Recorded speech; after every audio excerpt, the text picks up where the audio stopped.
Silver bars, silver coins, which one should you buy? That's the question I see all the time on the community posts and comments on videos here on YouTube. But for me, there's an easy decision and there's one clear winner.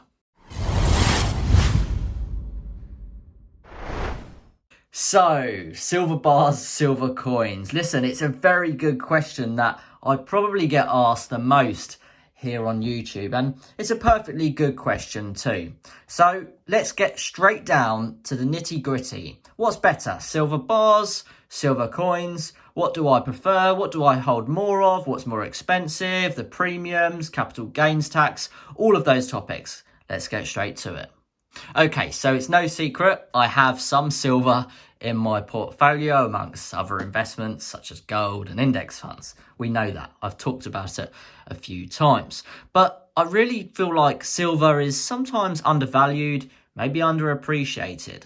Go back maybe 2 years ago, it felt like silver was spoken about a lot more. But as it stands, there's no arguing that gold prices are much, much higher than silver, albeit, yes, gold is expensive.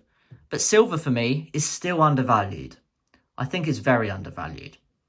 And that brings me to the topic of when buying silver, should you buy silver bars or silver coins? Well, here in front of me, I've got a selection of silver bars from James Bond classic edition pieces of No Time to Die, Daniel Craig's last film, Perth Mint Dragon bars from 2019 to 2020 to 2023, and Royal Mint Una and the Lion silver bars, my personal favourite. And then we've got Canadian Maples down the bottom and some Britannias. So there's a fair mix in the range here. What do I prefer? How many of each do I have? It's a good question. Well, let's get straight to the point. What do I prefer? For me, it's a no-brainer. I prefer silver bars. The first reason I've got to say why I prefer silver bars is I just think they are so stunning. The quality, the finish, and the wow factor. For me, when I started investing in precious metals, the thing that caught my eye first wasn't gold, it was silver bars. And I really found myself attracted to these beautiful pieces of precious metal. And I think it's hard to argue when looking at a design like this from the Royal Mint. This is no doubt my favourite creation of silver bar. It's the Royal Mint's 1 ounce Una and the Lion. My only regret is that I didn't buy more. These now fetch quite a hefty premium, well over and above the spot price that is going for silver bullion. So yeah, that's definitely my favourite bar. I love the rest of the silver bars though, because again, they have fantastic designs. They really are showstoppers, and for me, they're just so much more symbolic with the glory of silver and gold. In the movies, it's not normally coins that they're stacking or stealing. It's bars. They're always trying to rob a bank that's got bars. Okay, you've got the odd exception with films like Peter Pan and Pirates of the Caribbean, where there's gold and silver coins, but you get the drift. For me, I think it's so much more appealing to be able to see a larger surface area where you can actually appreciate the design. I mean, just look at this Perth Mint Dragon bar. It's got a beautiful mirrored technical finish on the dragon. And in the background, it's got so much more detail of brushed designs. You can see what looks like a pharaoh or a pyramid sort in the background, mountains. Absolutely stunning. You don't really seem to get that much visualization on coins. Maybe it's because there's a slightly smaller surface area and it's harder to put that image on a coin. I'm not, a creator of precious metals, so I could be totally wrong there. But for me, I do think that bars demonstrate much better qualities of designs because they have a larger surface area and they just seem to really pop a lot more. Here I've got the James Bond 007 bar.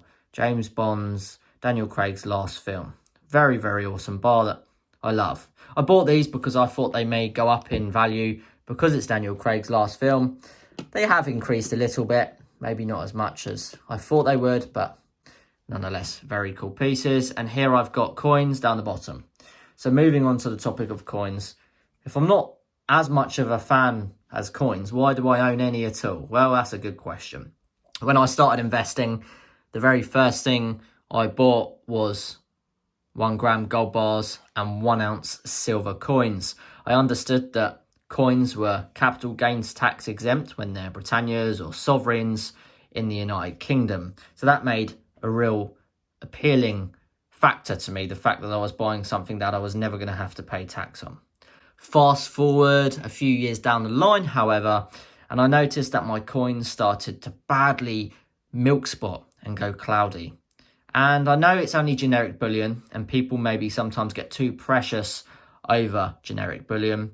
I'll give you a reason for that is when you see coin dealers or bullion dealers dealing with generic bullion, they tend to thrash it around. It's all clanging together. Not every single piece is in a capsule.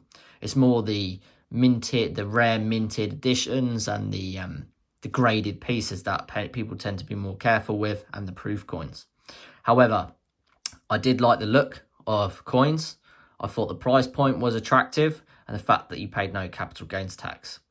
And also, there's no denying that coins have better security features than bars. You can see multiple here, such as the waves in the background. That is actually a security feature. And the padlock, which turns to a trident. Britannia's trident. So very, very cool. That is something that is very, very awesome with coins. However, when we turn it over, difficult to see in the lighting here, but this coin has milk spotted and it's gone cloudy. Quite disappointing, really, when you consider it's from one of the world's leading bullion dealers in the United Kingdom and around the globe.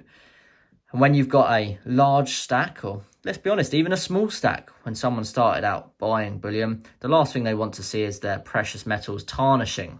I am aware that silver does tarnish, but you could argue, why do bars not tarnish like coins? Now, I have had experiences of some people telling me, well, my bars have had milk spots and gone cloudy. And I can second that. I've got a couple of bars in my stack that have gone ever so cloudy or gained a couple of small milk spots.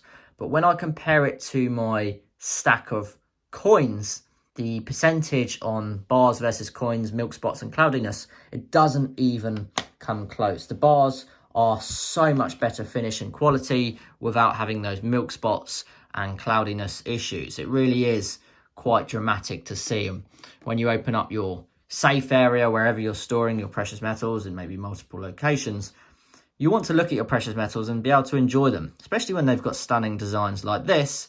So when you see them tarnishing, it's rather disappointing. And for me, you know, that really is a big factor. It probably shouldn't be, because again, I said at the beginning, generic bullion isn't as precious as it maybe should be held upon. You know, people do treat it as it's, you know, like a graded coin or a proof coin. But at the end of the day, some of them do carry higher premiums and become more desirable, like this Una and the Lion bar. So sometimes it's hard to not be irritated by those tarnishing issues. Now, when it comes to price point versus coins and bars, they're a similar sort of range. Normally, bars have a lower minting cost for the bullion dealers, but you would think that that would carry across into the price. But generically, it's actually cheaper to pick up coins from, you know, online bullion dealers. And I think that's because normally you can pick up, say, a generic Britannia or a Maple or a Krugerrand or even a Sovereign. Whereas bars tend to be more limited edition pieces, one-off bespoke designs on a limited run. So then they add some premiums onto that. However, generically, bars actually are cheaper to mint for a mint. But, you know, either way, you were talking about a 1 ounce of silver here, be it a coin or a bar. You're not looking at ridiculous prices. You know, if you're buying direct from a bullion dealer, you're probably looking at, you know, between 32 to 40 pound for a 1 ounce silver bar, depending on the piece you're looking at. And when you're looking at 1 ounce silver coins, the same weight but in coin form, you're looking at, you know, 24 to 26 pound, give or take, of course, the silver bullion prices at the time in the market.